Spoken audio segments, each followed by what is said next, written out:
Oke, halo teman-teman, ketemu lagi nih. Udah lama saya nggak rekam nih ya. Saya mau perkenalkan satu istilah, trusted advisor. Wih, keren ya. Buat teman-teman, kira-kira maknanya apa sih trusted advisor itu?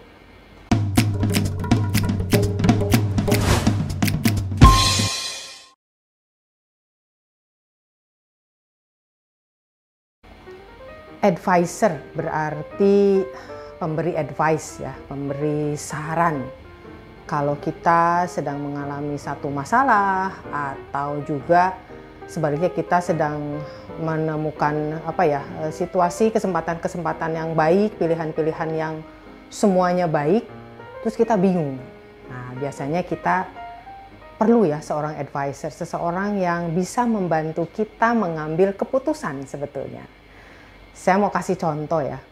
Saya dulu dari sejak dulu lah ya, itu selalu mencari ibu saya sebagai seorang advisor.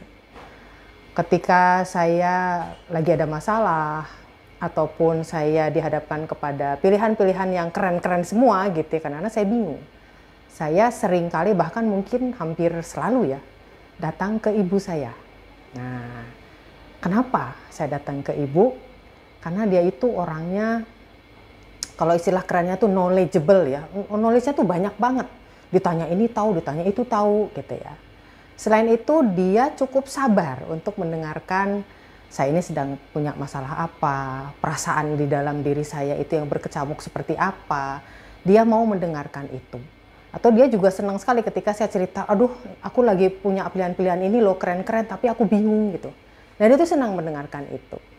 Selain itu dia juga membuat saya itu tenang ya ketika mengambil keputusan.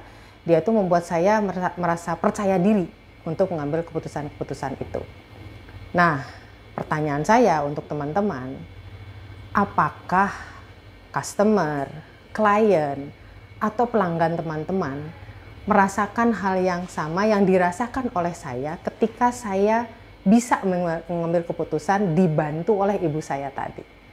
Nah, itu yang sebetulnya dimaksud dengan trusted advisor. Seorang advisor yang layak kita percaya. Saya mau memperkenalkan sebuah matriks ya. Ini matriks sederhana, mudah-mudahan bisa sedikit membantu teman-teman mencoba mengakses diri sendiri ya, mengukur diri sendiri saya sekarang ada di mana nih, di kotak-kotak. Ada 4 kotak. Ini ada 2 dimensi yang kita pakai di dalam matriks ini. Yang pertama adalah kemampuan kita untuk menganalisa, dan yang kedua adalah dilihat dari seberapa besar niat kita untuk membantu. Ya, intent, niat. Kita mulai dari kotak yang pojok bawah nih ya, namanya salesperson. Salesperson ini iya sudah, dia menjalankan profesinya saja sebagai seorang sales. Saya seorang sales. Mau laku syukur, enggak ya udah gitu ya, kira-kira seperti itu. Kita bergeser ke kotak yang di atas sebelah kiri. Ini disebut sebagai technical expert. Jadi secara teknis kemampuan analisanya luar biasa tinggi, tapi intent untuk membantu atau menolongnya, niat untuk menolongnya masih rendah. Jadi biasanya orang seperti ini seorang sales yang kalau ngomong banyak banget ya, cerita fitur, cerita benefit, cerita ini itu pokoknya terkait dengan solusi-solusi yang mereka miliki. Nggak salah sih, ya, tapi nanti kita lihat kenapa hal ini menjadi tidak efektif sebagai seorang sales.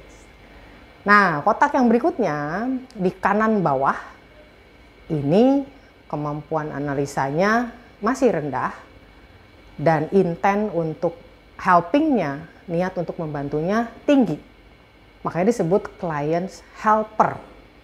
Orang kayak gini tuh dia iya aja sama customer, sama kliennya. Kenapa? Ya takut nggak jadi ordernya gitu ya. Jadi diiyain aja semuanya apa yang diminta oleh klien ya. Nah, kemudian kotak yang pojok kanan atas ini nih. Nah, ini yang disebut dengan trusted advisor ya. Dia punya kemampuan analisa yang tinggi sekaligus mempunyai niat untuk membantu yang tinggi. Ya, kita kenali dulu deh 4 kotak di dalam kuadran-kuadran ini ya. Silahkan teman-teman coba nilai diri sendiri. Saya sekarang ada di kotak yang mana nih?